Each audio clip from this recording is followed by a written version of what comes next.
Hello friends, मैं अमित आपके अपने यूट्यूब चैनल भारती क्लासेस में आप सभी का स्वागत करता हूं। आज मैं क्लास 12 हिस्ट्री का चैप्टर विजयनगर साम्राज्य के बारे में बताऊंगा। तो चलिए आज का क्लास स्टार्ट करता हूं। देखिए, पहला पॉइंट है उत्तर भारत। ठीक है, हम लोग जानते हैं कि इंडिया मान लेते हैं इस प्रकार है, तो ये पूरब, ये पश्चिम, ये उत्तर, ये दक्षिण। ठीक है, तो ये जो उत्तर भाग है उसके बारे में बोल रहा है कि उत्तर भारत प्राचीन काल से ही राजनीतिक गतिविधियों का केंद्र रहा। इट मीन्स ये उत्तर भारत है वो शुरू से ही क्या था, राजनीतिक गतिविधियों का केंद्र रहा।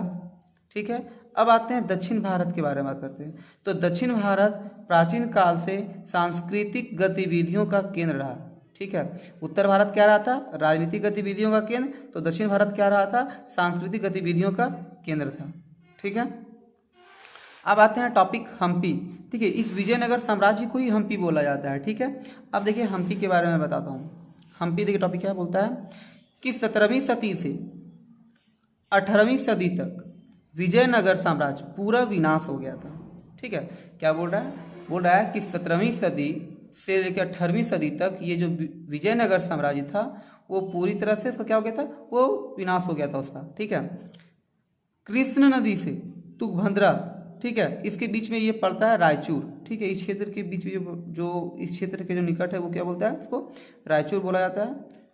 तो कृष्ण नदी से तुंगभद्रा दोआब के लोग ने इस स्थान को हम्पी नाम दिया। ठीक है, जो कृष्ण और तुंगभद्रा नदी है उसके वहाँ के लोगों ने इसको क्या नाम दिया, हम्पी नाम दिया। ठीक है, ऐसा माना जाता है कि यहाँ के नाम से यहाँ के स्थानीय मातृदेवी पंपा देवी के नाम से हम्पी का नाम आविर्भाव हुआ।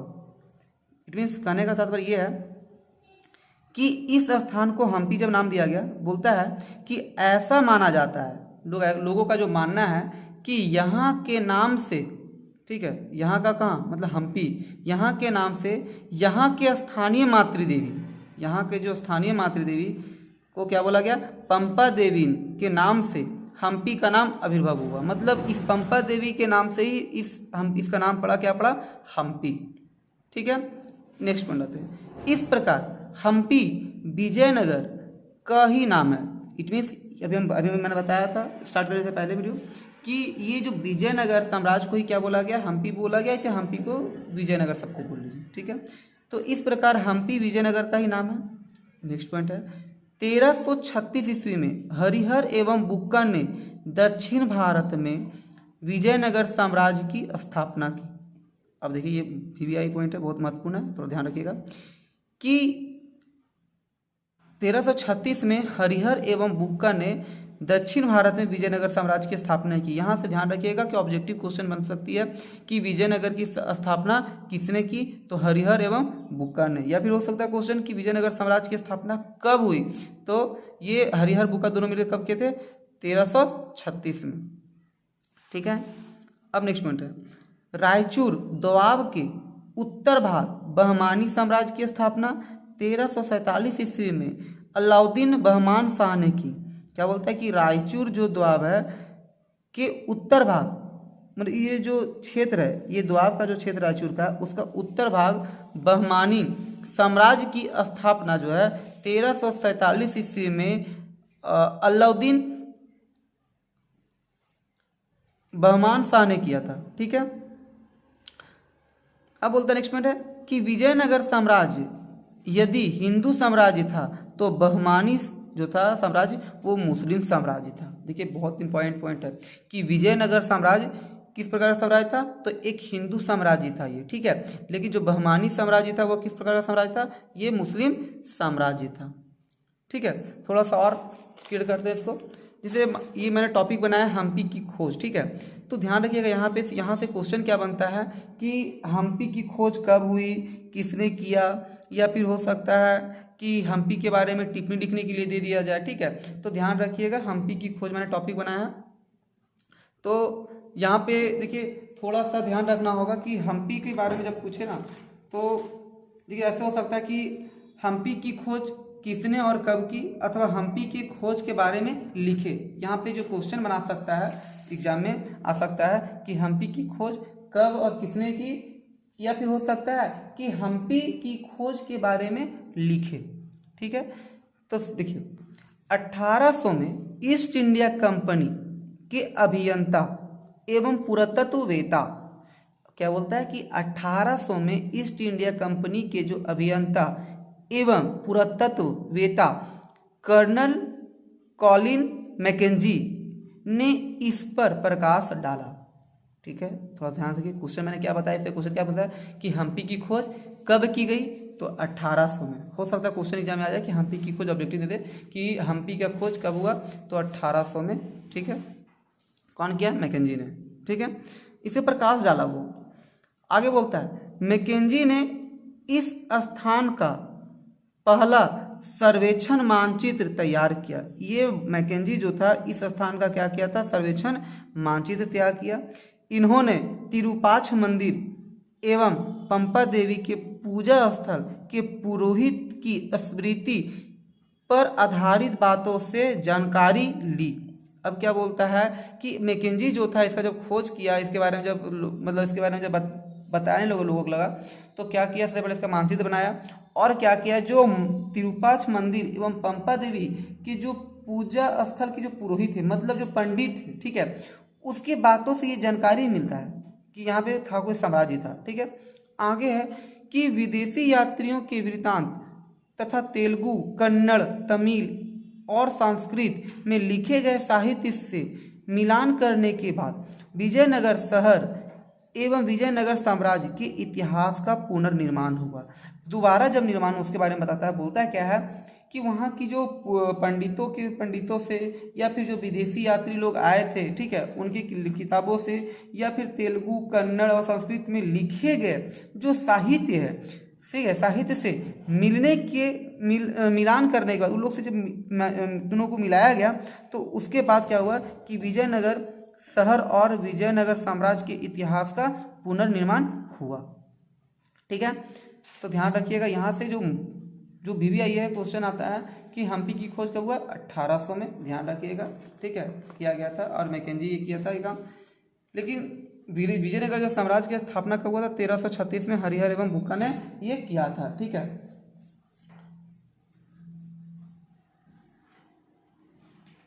अब देखिए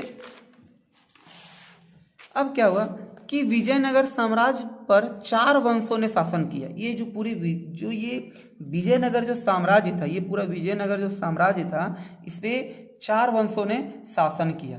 ठीक है, तो पहला था संगम वंश, शालू वंश, तुल्लु वंश, अरविडु वंश।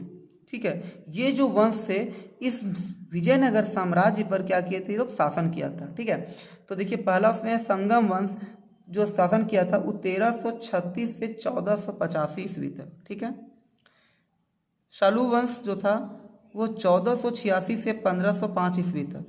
ठीक है, तुल्लु वंश जो था वो 1505 से 1570 तक यहाँ पे अपना शासन किया था। अरविडु वंश जो था 1570 से 1615 ईस्वी तक यहाँ पे साम्राज्य किया था, ये विजयनगर साम्राज्य में। अब हम एक एक करके सब जितना वंश है सबके बारे में डिफाइन करता हूँ, आगे ध्यान दीजिएगा। तो पहला संगम वंश है। संगम वंश कब से कब शासन किया था, पूरा 1336 से 1485 ईस्वी तक। ठीक है, अब आते हैं इसमें पहला पॉइंट है, इस वंश का प्रमुख राजा कौन थे, सबसे पहला हरिहर। ठीक है, हरिहर जो था वो 1336 से 1354 यहाँ पे वो राज किया था, कौन, हरिहर। फिर बुक्का बना 1354 से 1378, यह हरिहर का भाई था। ये जो बुक्का था वो कौन था, वो हरिहर का भाई था। ठीक है, उसके बाद संगम वंश में कौन आया, हरिहर द्वितीय राजा बना संगम वंश का। ये 1378 से 1406 ईस्वी तक यहाँ पे राज किया था इस विजयनगर साम्राज्य में। बोलता आगे इसमें कि इसने अपने को राजा धीराज की पदवी दिया, और ये क्या किया है, जो हरिहर द्वितीय था वो अपने आप को क्या किया था, राजा धीराज की पदवी दे दिया, अपने आप को राजा धीराज घोषित कर दिया। इट मीन्स, ठीक है, इसने रायचूर पर अधिकार करने के लिए बहमानी राज्य पर आक्रमण किया। क्या हुआ, इसने क्या किया, इसने जो रायचूर पर अधिकार करने के लिए क्या किया, बहमानी राज्य पर आक्रमण किया, मगर फिरोज शाह बहमानी ने इसे हरा दिया। मतलब जो फिरोज शाह जो था किसको हरा दिया, हरिहर द्वितीय को। ठीक है, आगे है नेक्स्ट अगला राज्य जो बना था इसमें संगम वंश में देवराय प्रथम।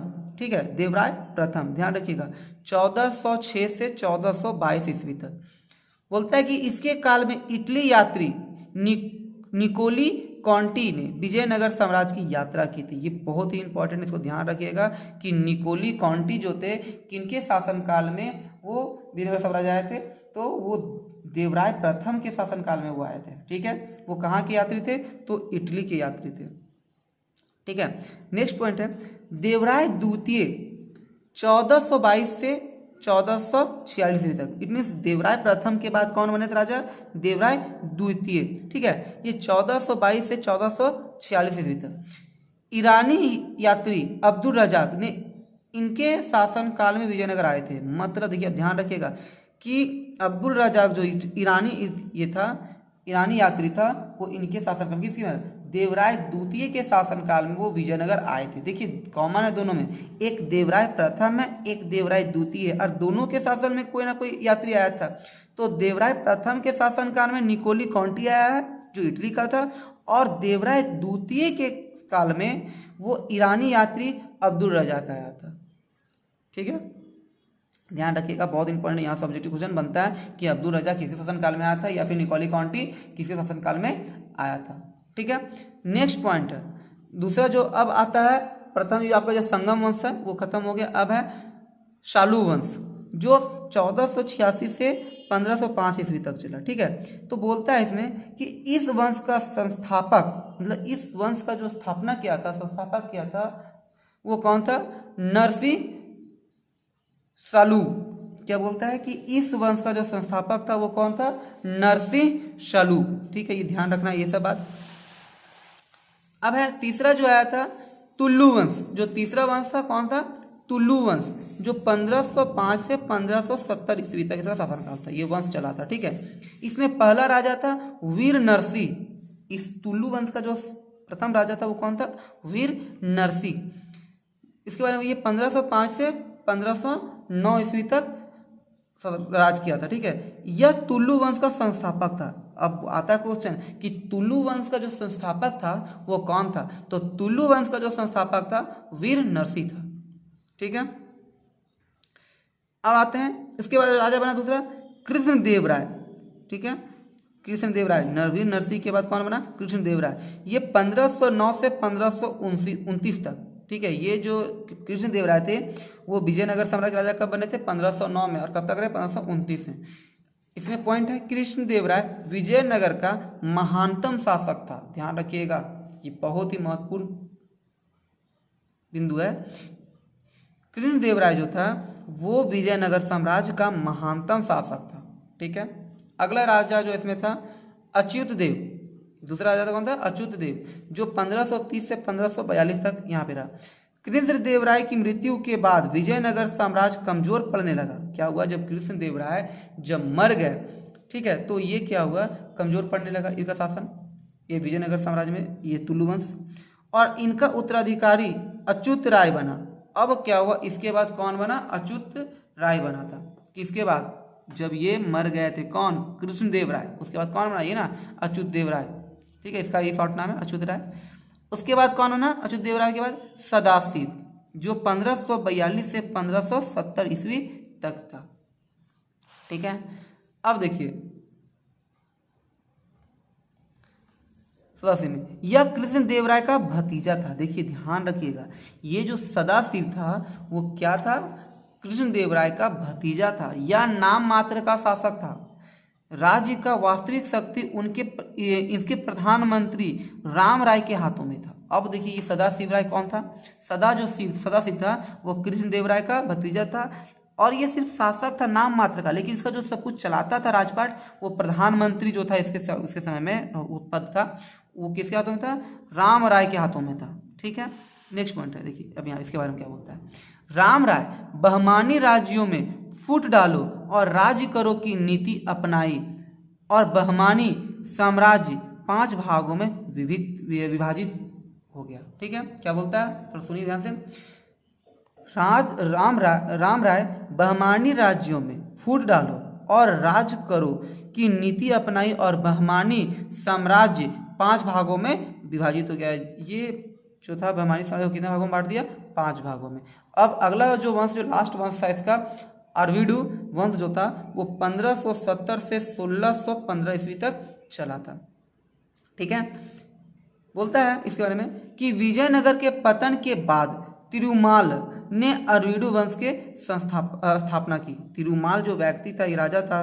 ठीक है, ध्यान रखिएगा, ये सब क्वेश्चन पूछता है कि अरविडु वंश का संस्थापक कौन था, या फिर तुल्लु वंश का संस्थापक कौन था, शालू वंश का संस्थापक कौन था, संगम वंश का संस्थापक कौन था।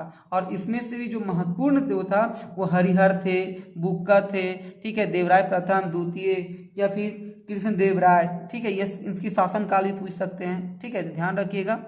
तो विजयनगर साम्राज्य के पतन के बाद तिरुमाल ने अरविडु वंश की स्थापना की और अंत में रंग तृतीय विजयनगर साम्राज्य का अंतिम शासक सिद्ध हुआ। ये व्यक्ति का नाम है रंग तृतीय। ठीक है, इस व्यक्ति का नाम क्या है? रंग तृतीय विजयनगर साम्राज्य का अंतिम शासन हो गया, जो बहुत ही महत्वपूर्ण है। VVI समझ लीजिए। ठीक है, क्वेश्चन बन सकता है कि विजयनगर साम्राज्य का अंतिम शासक कौन था? तो रंग तृतीय जो था वो अंतिम शासक था, विजयनगर शासक का। और यही जो रंग तृतीय जो था वो अरविडु वंश का भी शासक था। इसे ध्यान रखिएगा, यहाँ पे कंफ्यूजन हो जाएगा। ठीक है, तो ध्यान रखिएगा कि रंग तृतीय अरविडु वंश का भी शासक था, और ये रंग तृतीय जो था वो विजयनगर साम्राज्य का अंतिम शासक भी सिद्ध हुआ। ठीक है, चलिए अब हम देखिए क्वेश्चन की ओर मूव करते थोड़ा। ये बहुत ही, जो मैंने क्वेश्चन लिखा वो बहुत ही महत्वपूर्ण है एग्जाम के व्यू से। ठीक है, थोड़ा इस पे ध्यान दीजिएगा। तो चलिए पहला क्वेश्चन क्या है? विजयनगर साम्राज्य में कृष्णदेवराय की उपलब्धियों का वर्णन करें। अभी मैंने बताया था कि विजयनगर साम्राज्य में कृष्णदेवराय को क्या बोला गया? महानतम शासक बोल लीजिए, राजा बोल लीजिए, जो बोलना बोल सकते। ठीक है, तो कृष्णदेवराय के बारे में क्वेश्चन पूछ दिया, और ये बहुत ही इंपॉर्टेंट क्वेश्चन है यहाँ इस चैप्टर का। यहाँ से एक अक्सर एग्जाम में क्वेश्चन पूछा जाता है कि यहाँ से अक्सर क्वेश्चन पूछे जाते हैं कृष्णदेवराय पे। ठीक है, तो चलिए स्टार्ट करते हैं इसका आंसर। क्वेश्चन था विजयनगर साम्राज्य में कृष्णदेवराय की उपलब्धियों का वर्णन करें। तो आंसर क्या है? कृष्णदेवराय विजयनगर का महानतम शासक था। अभी मैंने बताया पहले पीछे भी कि ये कृष्णदेवराय जो था वो विजयनगर का महानतम शासक था। ये तुलु वंश की सबसे शक्तिशाली शासकों में से एक था। और अभी मैंने पीछे भी पढ़ा कि हम लोग पढ़े कि ये जो थे, ये कृष्णदेवराय जो थे उस किस वंश से ताल्लुक रखते थे? तो तुलु वंश से ये ताल्लुक रखते थे। ठीक है, तो ये बोलता है कि तुलु वंश के सबसे शक्तिशाली शासकों में से एक थे। इनकी उपलब्धियां इस प्रकार है। अब जो हमारा क्वेश्चन था कि इनकी उपलब्धियों के बारे में बताना, अब यहां से चलता है। तो इनकी उपलब्धियां इस प्रकार है। पहला देखिए, इन्होंने अपने शासन काल में आंतरिक विद्रोह को दबाया। सबसे महत्वपूर्ण चीज यही है कि अगर आप देखिए, अब मान लीजिए कि आप लड़ाई है, अब राजा बने, यदि आप आंतरिक जो विद्रोह अगर आपके शासनकाल में हो जाता है तो आप अपने घर से लड़िएगा कि बाहर से लड़िएगा? सबसे पहले तो आप अपने शासन मतलब घर के लोगों से लड़िएगा, यही होगा ना, मतलब अंदर। तो सबसे बड़ा चीज यही था कि ये आंतरिक विद्रोह को दबा के रखा था। आंतरिक मजबूत रहेगा तब तो किसी दूसरे से लड़ पाइएगा। तो वही चीज है यहाँ पे। ठीक है, उन्होंने अपने शासनकाल में आंतरिक विद्रोह को दबाया और उन सब प्रदेशों को वापस कर लिया जो उड़ीसा और बहमानी राज्यों ने उनके पूर्वजों के काल में विजयनगर से छीन लिया। सबसे जो महत्वपूर्ण काम किए थे ये यही किए थे कि ये सबसे पहले ध्यान दिए क्या राजा बनने के बाद कि विद्रोह को कैसे दबाया जाए, कैसा आंतरिक जो हमारे साम्राज्य के अंदर होता है। ठीक है, और दूसरा जो सबसे काम किया अच्छा कि उन सब प्रदेशों को वापस लिए जो उड़ीसा और बहमानी राज्यों ने, ठीक है, उनके पूर्वजों से छीन लिया था। ठीक है, कौन कौन? तो उड़ीसा और बहमानी राज्यों ने, ठीक है, इनके पूर्वजों तो छीन लिया था, वो उनको कृष्णदेवराय वापस ले लिए। ठीक है, नेक्स्ट वन देखिए। 1513 ईस्वी में उसने उड़ीसा के शासक गजपति प्रजापति रुद्र को हरा दिया और उसकी कन्या से विवाह कर लिया। देखिए 1513 ईस्वी में उसने उड़ीसा के शासक गजपति प्रताप रुद्र को हरा दिया। देखिए अभी हमने पीछे यहाँ पे देखा कि उन्होंने उड़ीसा और बहमानी राज्यों को अब जो उनके पूर्वजों से जो छीना गया था वो क्या किए, जब ये राजा बने कृष्णदेवराय तो उसको वापस लिए। तो लड़ाई हुआ जब 1513 में उड़ीसा के राजा से, तो क्या किया, वो जो गजपति प्रताप रुद्र थे वो हार गए और उनकी कन्या से भी ये विवाह कर लिए थे। ठीक है, नेक्स्ट पॉइंट है, इन्होंने 1520 में सुल्तान आदिल शाह को पराजित कर बीजापुर को जीत लिया। देखिए ध्यान दीजिएगा ये सब पॉइंट। इन्होंने 1520 में सुल्तान आदिल शाह को पराजित कर बीजापुर को भी जीत लिया। ठीक है, नेक्स्ट पॉइंट है, पुर्तगाली गवर्नर अल्बुकर्क को उसने भटकल में दुर्ग निर्माण की अनुमति दे दी। अब क्या हुआ कि जब पुर्तगाली लोग जब था तो पुर्तगाली का गवर्नर एक अल्बुकर्क थे। ठीक है, तो उनको अपने शासन काल में क्या था, भटकल में दुर्ग का मतलब था किला बनाने का अनुमति मिला। ठीक है, नेक्स्ट पॉइंट है, इसके शासन काल में तेलुगु साहित्य की उन्नति हुई। मतलब जो ये कृष्णदेवराय का जो, ठीक है, इनके शासन काल में जो तेलुगु साहित्य था उनका उन्नति हुआ था। मतलब शासन काल में किसके, तो कृष्णदेवराय के काल में क्या हुआ था, तेलुगु साहित्य का उन्नति हुआ था। इसने अपने दरबार के 8 विद्वानों को अष्टदिग्गज कहा था। ठीक है, इनके दरबार में 8 विद्वान रहते थे तो इनको क्या बोला गया, अष्टदिग्गज। यहाँ से क्वेश्चन पूछ सकता है कि अष्टदिग्गज किनके दरबार में रहते थे, तो ध्यान रखिएगा कि अष्टदिग्गज जो थे वो कृष्णदेवराय के शासनकाल में लोग थे। ठीक है, नेक्स्ट पॉइंट है, इनका राज्य पश्चिम में कोंकण तथा पूर्व में दिजगापट्टम तक था। मतलब ये डायरेक्शन अगर ले लीजिए तो ये पूरब, ये पश्चिम, मान लीजिए इसका एक साम्राज्य है तो ये जो साम्राज्य था पूरब में ये आ गया, पश्चिम में आ गया। तो वही बताया जा रहा है कि पश्चिम में कोंकण और पूरब में दिजगापट्टम तक था। ठीक है, नेक्स्ट पॉइंट है, देखिए इन्होंने नए मंदिरों का निर्माण कराया तथा पुराने मंदिरों की मरम्मत करवाया। ठीक है, ये जो विजयनगर साम्राज्य का जो ये थे कृष्णदेवराय, तो वो क्या किए थे, जो पुराना मंदिर था उसका मरम्मत करवाए थे और जो नए मंदिर का ये निर्माण कराए थे। ठीक है, तो ये जो था सब कृष्णदेवराय की उपलब्धि थी, ये सब उपलब्धि वो पाए थे। ठीक है, नेक्स्ट क्वेश्चन है, थोड़ा ध्यान रखिएगा, ये भी क्वेश्चन बहुत इंपॉर्टेंट है। विजयनगर साम्राज्य की किलेबंदी एवं सड़क के अद्वितीय, ठीक है, अद्वितीय एवं चिंताकर्षण थी, इसकी पुष्टि कीजिए। चाहे भी क्वेश्चन इस प्रकार यहाँ से पूछा जाता है कि विजयनगर साम्राज्य के किले और सड़कों की विशेषताओं का वर्णन करें।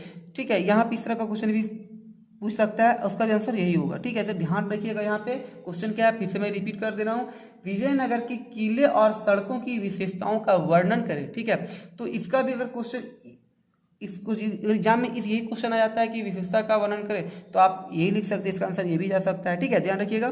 तो चलिए स्टार्ट करते हैं। तो पहला पॉइंट है इसमें, फारस के राजदूत अब्दुल रजाक ने विजयनगर की किलेबंदी से बहुत प्रभावित होकर, क्या थे, एक फारस का जो राजदूत था अब्दुल रजाक, तो क्वेश्चन आएगा, अभी मैंने पीछे पढ़ाया कि अब्दुल रजाक जो था वो किसके शासन काल में आया था, तो देवराय द्वितीय के काल में आया था। पीछे मैंने पढ़ा था, ये कहाँ का था अब्दुल रजाक, तो ईरानी था अब्दुल रजाक। ठीक है, तो वही बोलता है कि फारस के राजदूत अब्दुल रजाक ने विजयनगर की किलेबंदी से बहुत प्रभावित होकर विजयनगर में दुर्गों की 7 पंक्तियों का उल्लेख किया है।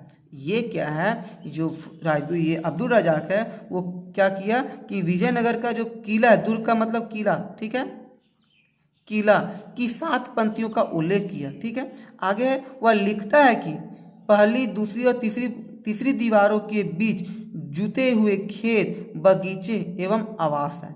क्या बोलता है कि वो उनका जो साम्राज्य था, वो जो किला था उसके बारे में बता रहा है कि वो 7 पंक्ति में है। तो बोलता है कि पहली, द्वितीय और तीसरी जो था वो दीवारों के बीच, मान लेते हैं इस प्रकार, ये दीवार है, ये दीवार है, ठीक है।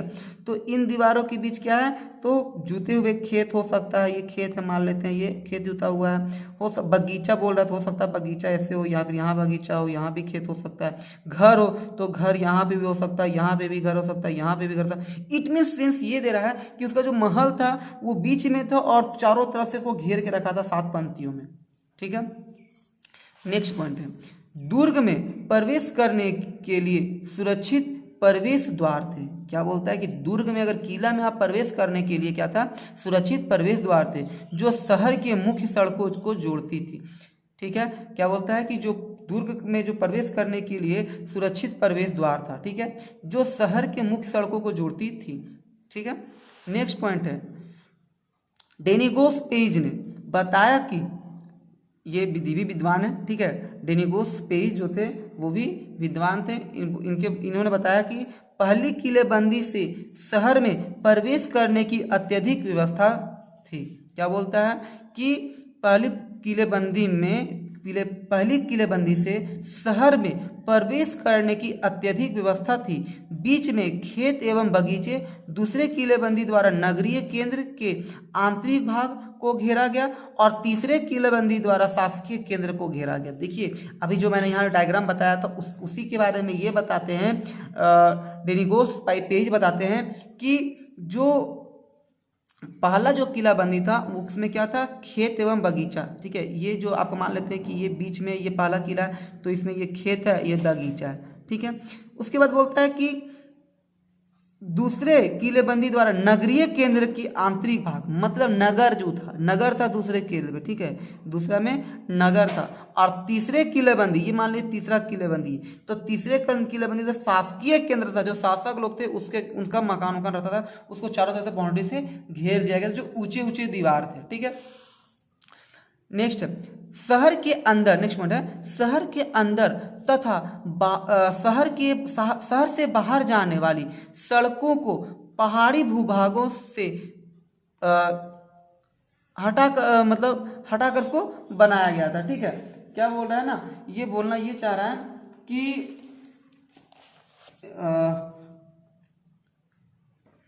मतलब क्या बोला, पहाड़ी भूभागों से होकर बनाया गया था, ऐसे लिखिए, इसको काट दीजिए, इसको होकर कर दीजिए, होकर बनाया गया था, मतलब जो सड़क बनाया गया था वो पहाड़ी भूभागों से होकर बनाया गया था। चाहे शहर के अंदर आना है या शहर से आपको बाहर जाना है, वो ऐसा बनाया गया था कि आप पहाड़ी भूभागों से होकर गया था सड़क उसका, ठीक है। नेक्स्ट पॉइंट है, कई सड़कें मंदिरों के प्रवेश द्वार में जाकर मंदिरों में जाके क्या होता था, ये समाप्त हो जाता था, ठीक है। यहाँ पे ये मरम्मत लिखा गया मिस्टेक से, ये समाप्त हो जाएगा, ठीक है, ये आपका समाप्त होती थी। मतलब कई सड़कें जो थी मंदिरों के प्रवेश द्वार में जाकर क्या हो जाती थी, समाप्त हो जाते थे। नेक्स्ट पॉइंट है, इन सड़कों के दोनों ओर बाजार लगते थे, मतलब बाजार होता था। ये जैसे मान लीजिए कि ये आपका सड़क है तो सड़क के इधर इस साइड भी और इस साइड भी, दोनों साइड क्या लगता था, बाजार लगता था। नेक्स्ट पॉइंट है, किलेबंद के अंदर विशाल अन्नागार बनवाए गए थे। अन्नागार का मतलब हो गया कि जो तो कोल्ड स्टोरेज, मतलब जहाँ पे अनाज रखा जाता है उसको अन्नागार बोला जाता है, ठीक है। तो वही है कि किलेबंद में, किले के अंदर जो था बहुत बड़ा सा अन्नागार को बनाया गया था, ठीक है। इस प्रकार विजयनगर शहर की किलेबंदी सड़कों का निर्माण अद्वितीय और सराहनीय था, ठीक है। अब नेक्स्ट क्वेश्चन की ओर मूव करते हैं। तो क्वेश्चन अगला, नायक और अमर नायक कौन थे। क्वेश्चन है कि नायक और अमर नायक कौन थे, विजयनगर प्रशासन में उनका क्या योगदान था, ठीक है। या फिर इसी क्वेश्चन को ऐसे पूछ सकता है एग्जाम में कि विजयनगर साम्राज्य के प्रशासन में अमर नायक और नायक की भूमिका का वर्णन करें। या फिर क्वेश्चन पूछ सकते हैं ऐसे, अमर नायक कौन थे, उसके बारे में आपको लिखना पड़े, ठीक है। तो चलिए शुरू करते हैं इसका आंसर। तो नायक के बारे में पहले जान लेते हैं। क्या, विजयनगर साम्राज्य के सैनिकों के प्रमुख को नायक कहा जाता था। ध्यान दीजिएगा, नायक कौन थे, विजयनगर साम्राज्य के सैनिकों के प्रमुख, जो विजयनगर साम्राज्य का जो सेना को जो प्रमुख होता था उसको क्या बोला जाता था, नायक कहा जाता था, ठीक है। नायक एक स्थान से दूसरे स्थान तक भ्रमणशील होते थे। जो नायक होता था वो भ्रमणशील का मतलब होता है एक जगह से दूसरी जगह जाने का जाता था। ये समानता तेलुगु या कन्नड़ भाषा बोलते थे। ये जो नायक होते थे वो कौन कौन भाषा बोलते थे? कन्नड़ और तेलुगु।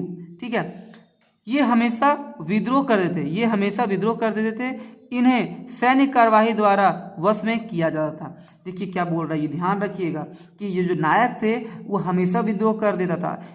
इसलिए इन पे सैन्य कार्यवाही द्वारा वश में किया जाता। सैन्य कार्यवाही करके इसको अपने वश में किया जाता। अगर इस प्रकार का प्रावधान नहीं होता तो वो विद्रोह होता और अंततः ये खत्म हो जाता। ठीक है, अब आते हैं अमर नायक को समझते हैं। अमर नायक सैनिक कमांडर होते थे। ठीक है, जिस प्रकार नायक क्या था? सैनिक का प्रमुख था। तो अमर नायक कौन था? सैनिक का कमांडर था, जिन्हें राजा के द्वारा शासन के लिए क्षेत्र दिए जाते थे। ठीक है, क्या बोलता है? अमर नायक को क्या? सैनिक कमांडर होते थे जिन्हें राजा के द्वारा शासन के लिए क्षेत्र दिए जाते थे। ठीक है, आगे बोलता है। अब देखिए क्वेश्चन था मेरे, नायक और अमर नायक कौन था? अब है उसकी भूमिका। ठीक है, तो जब नायक और अमर नायक, जब ये अकॉर्डिंग टू मार्क्स चलेगा। ठीक है, जैसा मार्क्स रहेगा आप ऐसा आंसर दे सकते हैं।